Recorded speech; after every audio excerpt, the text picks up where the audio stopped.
Good afternoon बच्चों। तो मैं रऊफ सर। कल आप लोग को सैफी सर के वीडियो के माध्यम से आप लोग को बताया गया था कि हमारी ऑनलाइन क्लास बहुत जल्द स्टार्ट होने जा रही है। बच्चों की जो कमी है पढ़ाई में, जो कमज़ोर बच्चे हैं, कुछ मैथ में कमज़ोर हैं तो कुछ इंग्लिश में कमज़ोर हैं, तो आज उनकी कमी दूर करने के लिए हम आज ऑनलाइन क्लास चला रहे हैं। आज आप लोगों के लिए मैं 9th क्लास की मैथ का फर्स्ट चैप्टर लेके आया हूँ। तो आज चैप्टर का नाम है संख्या पद्धति यानी नंबर ऑफ सिस्टम।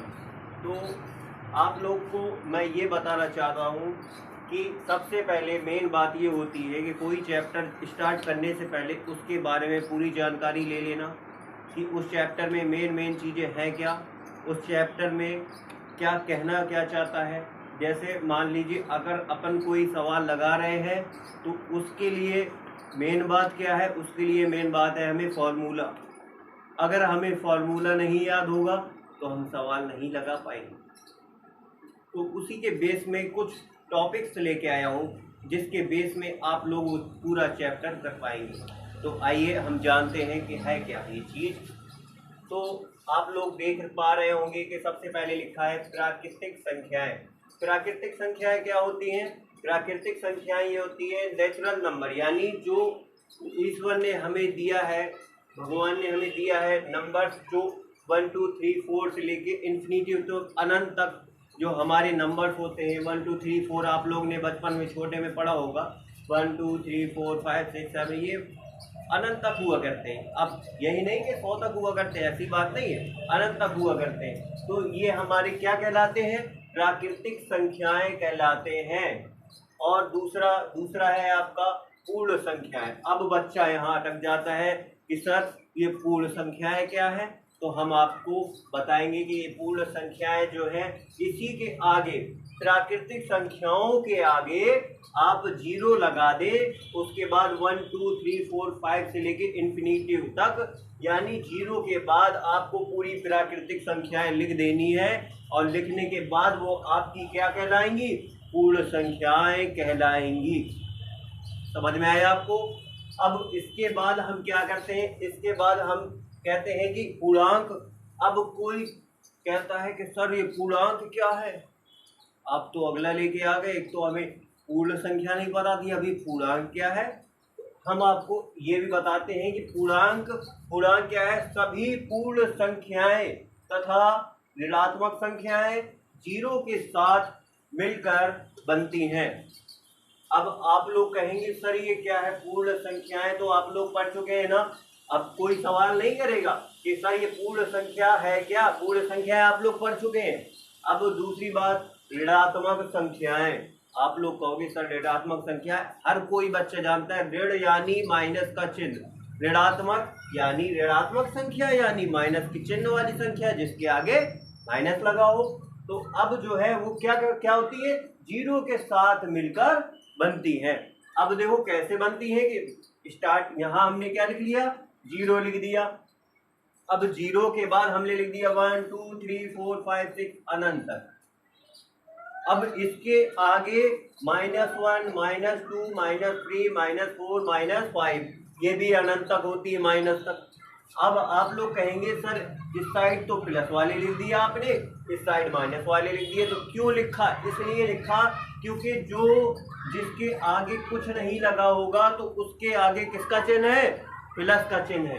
तो वो कौन सा पूर्णांक हो जाएगा? धन पूर्णांक। याद रखेंगे आप लोग कि धन पूर्णांक किसे कहते हैं? जिसके आगे कुछ नहीं लगा रहता, प्लस भी अगर लगा हो तो वो कौन सा पूर्णांक हो जाएगा? धन पूर्णांक हो जाएगा। और जिसके आगे माइनस लगा हो तो वह कौन सा पूर्णांक हो जाएगा? ऋणात्मक पूर्णांक हो जाएगा। कौन सा पूर्णांक हो जाएगा? ऋणात्मक पूर्णांक हो जाएगा। तो ये आपको कंफर्म हो गया, समझ में आ गया? किसी को कोई डाउट? 9th क्लास के बच्चों, आप लोगों के लिए, अगर आप लोग बिल्कुल इसको ध्यान पूर्वक अगर सुनेंगे तो आप लोग को सब समझ में आ जाएगा और आप पहला चैप्टर चुटकी बजाते ही मैथ का 9th क्लास का कर डालेंगे। चलिए आगे देखते हैं। अभाज्य संख्याएं। अभाज्य संख्या क्या होती है? कई बच्चे क्या है, अभाज्य संख्याओं को लेके वो लोग कुछ डिप्रेशन में चले जाते हैं, कहते हैं सर अभाज्य संख्या क्या होती है, 2 से कटती है, 3 से कटती है, होती क्या है। तो हम आपको बताते हैं कि अभाज्य संख्याएं जो एक से बड़ी हो, कैसी हो, एक संख्या से एक से बड़ी हो और खुद के पहाड़े से विभाजित हो और किसी के पहाड़े से विभाजित ना हो, खुद के पहाड़े से विभाजित हो और एक के पहाड़े से विभाजित हो, वो संख्या कौन सी है, 2 है। दो किसी के पहाड़े से विभाजित होता है नहीं, एक के पहाड़े से एक से बड़ा होता है और किससे विभाजित होता है, सिर्फ 2 से विभाजित होता है। और दूसरा 3 हो गया, 3 सिर्फ अपने से विभाजित होता है, खुद से कटता है, विभाजित होना यानी कटना, समझ रहे हैं आप लोग। उसके बाद 5 खुद के उससे विभाजित होता है, 7 खुद से विभाजित होता है। क्या 13 को आप लोग कहेंगे कोई काट सकती, कोई संख्या काट सकती, नहीं ना, तो वो 13 भी क्या हो जाएगा, अभाज्य संख्याएं हो जाएंगी और इन्फिनिटिव तक आप लोग चले जाएंगे, आप लोग को समझ में आ जाएगा क्या क्या 2 3 5 7 11 13 17 ये क्या हो जाएंगी, अभाज्य संख्याएं हो जाएंगी। अब आप लोग आए भाज्य संख्याओं में। भाज्य संख्या क्या है, एक से तो बड़ी हो, क्या हो, एक से बड़ी हो, एक से बड़ी प्राकृतिक संख्याएं जो एक के अलावा किसी और से भी विभाजित हो जाए। अब हम यहाँ आपको पाबंदी लगाए हुए थे कि क्या, कि एक से बड़ी हो और क्या खुद से कटे, पर यहाँ हमने आपको खोल दिया, आजाद छोड़ दिया कि जाओ भाई जिसको काटना चाहो काट लो, ठीक है। एक से बड़ी और प्राकृतिक संख्याएं जो एक के अलावा किसी और से भी विभाजित हो जाए। जैसे आपने ले लिया 4, अब आपने 4 ले लिया, इस 4 को आप किस किस से काट सकते, किस किस से विभाजित कर सकते हैं, इसका 4 को आप 4 से भी विभाजित कर सकते हैं, 2 से भी विभाजित कर सकते हैं, 1 से भी विभाजित कर सकते हैं। तो ये 3 संख्याओं से कट रही है कि नहीं कट रही, तो ये आपकी क्या हो जाएगी, भाज्य संख्याएं हो जाएंगी। जो अपने से और दूसरे भी संख्याओं से कट जाए वह कौन सी संख्या है, भाज्य संख्या है। अब आप लोग को एक एग्जांपल और, 8 किससे कटेगी, 8 से भी कटेगी, और किससे कटेगी, 4 से कटेगी, और किससे कटेगी, 2 से कटेगी, और किससे कटेगी, 1 से कटेगी। अब आप लोग को समझ में आया कि भाज्य संख्याएं किसे कहते हैं। अगला है परिमेय संख्याएं। तो आप लोग कहेंगे सर परिमेय संख्याएं किसे कहते हैं, तो आप लोग देखेंगे P/Q के रूप में लिखी जाने वाली संख्याओं को क्या कहेंगे, परिमेय संख्या कहेंगे। अब आप लोग कहेंगे सर P/Q, तो सर आपने तो यहाँ 2/3 लिख दिया। अरे इसका मतलब ये है P का हमने मान लिया 2 और Q का मान लिया 3। तो जो भिन्न में हो, जो संख्याएं किसमें हो, भिन्न में हो, तो कौन सी संख्या होगी, वो परिमेय संख्या होगी। जैसे हमने लिख दिया 2/3, 1/2, ऐसी बात नहीं है, और भी बढ़ा सकते हो, 5/3 लिख सकते हो, 4/2 लिख सकते हो, 6/3 लिख सकते हो। ये संख्याएं आपकी क्या हो जाएंगी, ये संख्याएं आपकी परिमेय संख्याएं हो जाएंगी।